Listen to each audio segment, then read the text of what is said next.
The Indianapolis Colts re-signed Jonathan Taylor finally, feels like at the perfect time, 3 years, $42 million. And the reason I think it feels like at the perfect time, although Anthony Richardson is going to miss that time with the AC sprain, the 7th best rush yards per game without Jonathan Taylor is impressive. Now, people are going to be on the flip side as a caveat saying, well, why the hell would you go and pay him the amount of money you did, making him one of the highest paid if you're already knocking it down literally with a top 7 rush yards per game offense? I don't think they were expecting Anthony Richardson to get hurt, of course, but now that he is, this signing feels even better.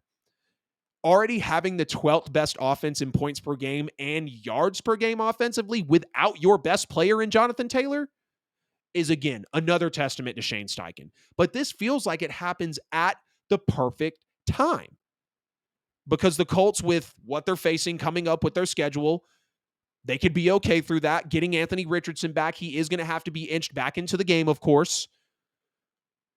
But Anthony Richardson having that solidarity of Jonathan Taylor behind him, now knowing it's going to be behind him when he comes back, oh, man.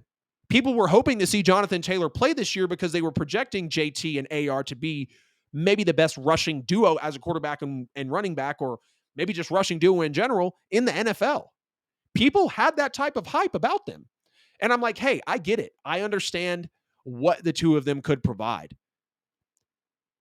But with the way the Colts are playing already, I know I keep talking about Shane Steichen, but the way he's coaching this team is insane. And that's why they are in the position they're in. Poaching him from the Philadelphia Eagles, seeing what he did with that Eagles offense.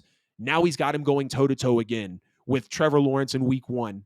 He could have beaten CJ Stroud in week 2, which would be a huge plus on his resume, seeing how CJ Stroud is playing right now.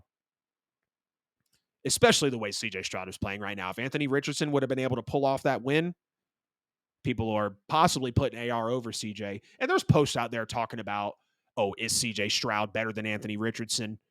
I think yes. People want to talk about the touchdowns over what Stroud's got, but I'm like, best ability is availability, and that's what we need to see from Anthony Richardson. But some people would ask about this Jonathan Taylor signing. Why would they re-sign him if you've already got the 7th best rush yards per game? Couldn't you have used another wide receiver? Couldn't you have used another tight end? The trade deadline's coming up on Halloween. And while all that is very true, I think Steichen really understands what he's got here. I think Steichen gets the fact that he's got a gem in AR. He's going to be able to get Gardner Minshew through the next 4 to 6 weeks because he's already had to play in a couple of occasions this year. And he's got this offense clicking. Now, the defense is going to need to be different because when you go look at the next 4 to 6 games without AR, Jags offense could click. Browns offense could click. Saints just won 34-0. Panthers, not too worried about it. Patriots, Bucks, not really too worried about it. Bucks will play some solid football. I think the Colts can still win that. But their defense is going to have to step up. The Colts' schedule, as it plays on through the next few weeks, I want to make sure I have it pulled up here. I'm not muted, am I? No, I don't think I was muted. Let's see. Colts schedule.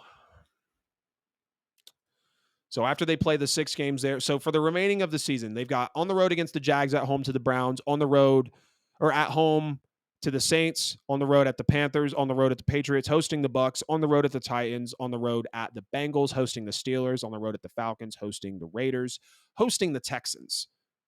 When I go through that, I see a win against the Falcons, a win against the Raiders. I think they could have a win against the Texans. Did they beat the Texans early on? No, I think they'll drop that to the Texans. So I see a win against the Falcons, win against the Raiders, win against the Steelers with the way the Steelers are playing right now. I got a loss to the Texans. I got a loss to the Bengals. I think they'll beat the Titans. I think they can beat the Bucks. I think they can beat the Patriots. I think they can beat the Panthers. I'm not going to pick them against my Saints. They could beat the Saints, no doubt. I think they can beat the Browns as well. Now, the Browns could come in and win that football game, and it's going to be a tough one against the Jags. But as I go through all that, this could easily be an 11 to 12 win football team. Did anybody think that this could be an 11 to 12 win football team coming into the year? Because the Colts are 100% in the mix.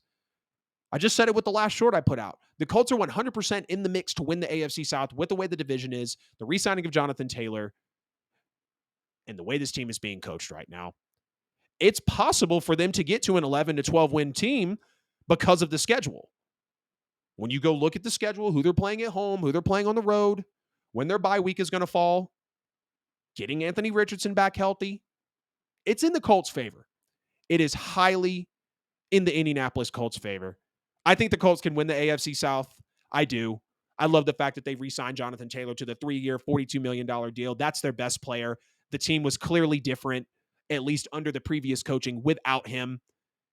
We saw the fall off in the numbers offensively for points per game, yards per game. They manage a 3-2 record without him, their best player, their superstar, game-changing running back. And now they re-signed him, unfortunately, at that expense of Anthony Richardson. But the Colts are going to be a very interesting team to keep your eyes on as we go through the season.